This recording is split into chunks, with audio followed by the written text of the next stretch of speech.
그러니까 우선 매수 청구권이잖아요. 예. 피해자들이 돈이 없는데 피해자들에게 우선적으로 당신들이 매입할 수 있는 권한을 줄게라고 한들 그분들이 매입할 수가 있겠냐고요. 그 이제 사람 따라 일부만 네. 일부만 좀 이거라도 있으니 하시는 분들이 있겠죠. 전반적인 전반적인 방송에 게 이제 피해자 아니에요. 대책위원장 얘기를 들어보니까 한 2번 정도 유찰되고 완전 싼값이 되면 그때 내가 살 수 있다고 하면 좋겠다는 분들이 그래도 조금은 있다라는 취지로 얘기를 하더라고요.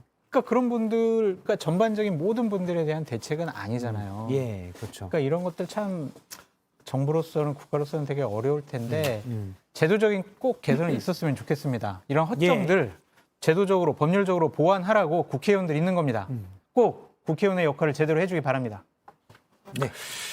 저는 이제 공공매입 방안을 적극적으로 검토를 해봐야 된다고 생각합니다. 물론 이게 이제 사적 계약의 문제이긴 한데 이렇게 대규모로 발생했을 때는 이건 이제 일종의 사회적 그 문제가 될 수밖에 없고 지금 정부에서 고려하는 공공매입은 매입 임대 정책을 기왕에 LH에서 하고 있기 때문에 그 매입 임대로 그걸 매입해서 낮은 어떤 임대료로 이 주거권을 보장하겠다. 근데 이제 당사자들이 요구하는 것은 보증금 채권을 일정하게 보장을 해줘야 되는 거 아니냐.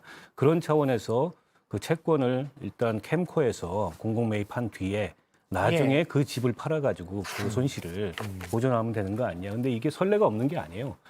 이를테면 대상이 다를 뿐이지 금융기관이나 기업이 이제 부실채권을 만들었을 때 캠코가 그 부실채권을 인수하고 나중에 회사를 정상화시켜서 채권을 팔아가지고 그 손실을 보전했던 그런 전례들이 많이 있거든요. 그렇죠. 원래 캠프가 하는 역할이 그거였죠. 그거하고 똑같은 겁니다. 예. 논리적으로 보면. 때문에 저는 못할 바가 없다고 생각하고 이거를 정부가 대납한다, 혈세 낭비다 이렇게만 전 단정할 문제가 아니라고 생각해요. 그렇게 얘기하기에는 이게 사안이 간단치가 않다. 지금 강서구의 그 전세 사기 같은 경우에는 1137채가 그냥 말하자면 이른바 빌라왕이라는 사람한테 통째로 사기를 당한 거잖아요.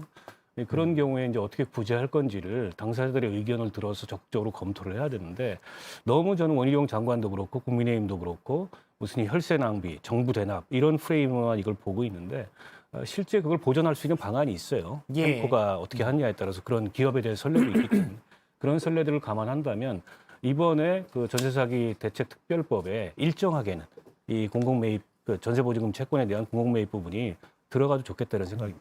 그 조금만 좀 얘기하고 싶은 게 있는데 저렇게 되면 영역이 되게 확대가 돼요.